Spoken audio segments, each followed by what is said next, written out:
مرکزی وزیر تعلیم رمیش پوکھریال نشنک نے گزشتہ دنوں راجیہ سبھا میں ایک تحریری سوال کا جواب دیتے ہوئے اس بات کا انکشاف کیا کہ ملک میں 42,000 سے زائد اسکولوں کی حالت اتنی خراب ہے کہ ان میں بچوں کے لیے پینے کا پانی تک میسر نہیں ہے، جبکہ 15,000 اسکولوں میں بیت الخلاء کا کوئی انتظام نہیں ہے۔ مرکزی وزیر تعلیم نے unified district information system for education UDISE کے حوالے سے یہ اعداد و شمار پیش کیے۔ سرکاری اعداد و شمار کے مطابق جن 42,074 اسکولوں میں پینے کے پانی کی سہولت نہیں ہے، ان میں سے سب سے زیادہ 8,522 اسکول آسام میں، اسی طرح سے آندھرا پردیش کے 3,177، بہار کے 4,270، جموں کشمیر کے 2,158، مدھیہ پردیش کے 5,529، جھارکھنڈ کے 1,840، میگھالیہ کے 5,028، راجستھان کے 2,627،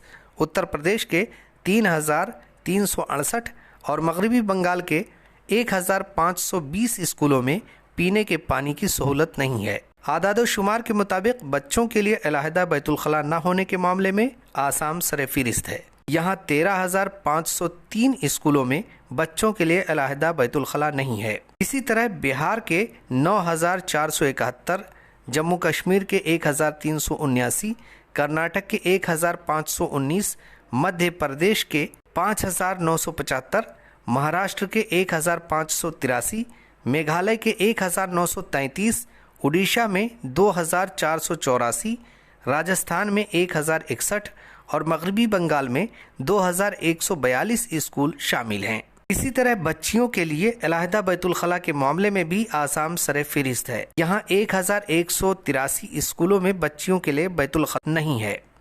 اس معاملے میں بہار دوسرے نمبر پر ہے، جہاں 8,361 اسکولوں میں بچیوں کے لیے کوئی بیت الخلاء نہیں ہے۔ اسکولوں میں بچوں کے لیے پینے کا صاف پانی اور بچوں اور بچیوں کے لیے الگ الگ بیت الخلاء کی بات برسوں سے کی جاتی رہی ہے۔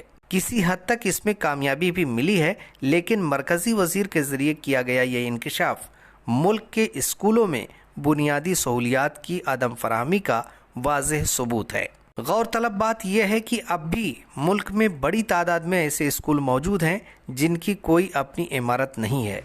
بہت سے اسکولوں کی عمارت انتہائی مخدوش حالت میں ہے۔ اس کے علاوہ جموں کشمیر میں 911، جھارکھنڈ میں 866، مدھیہ پردیش میں 4,914، مہاراشٹر میں 1,063، میگھالیہ میں 2,314، اڈیشہ میں 1,238 اور مغربی بنگال کے 1,521 اسکولوں میں بچیوں کے لیے بیت الخلاء کی کوئی سہولت نہیں ہے۔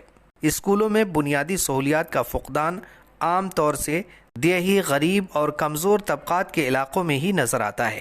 کوٹھاری کمیشن کے نام سے مشہور 1960 کی دہائی میں بننے والے نیشنل ایجوکیشن کمیشن نے تعلیم پر GDP کا کم سے کم 6% خرچ کرنے کی بات کہی تھی، مگر گزشتہ ایک دہائی کی بات کریں تو ہم اس ہدف کے آس پاس بھی نہیں پہنچ سکے ہیں۔ سال 2019-20 میں GDP کا محض 3.1% خرچ کیا گیا، جبکہ سال 2020-21 کے بجٹ میں بڑے بڑے دعووں کے ساتھ پچھلے سال کے مقابلے محض 5 کروڑ روپے کا اضافہ کیا گیا۔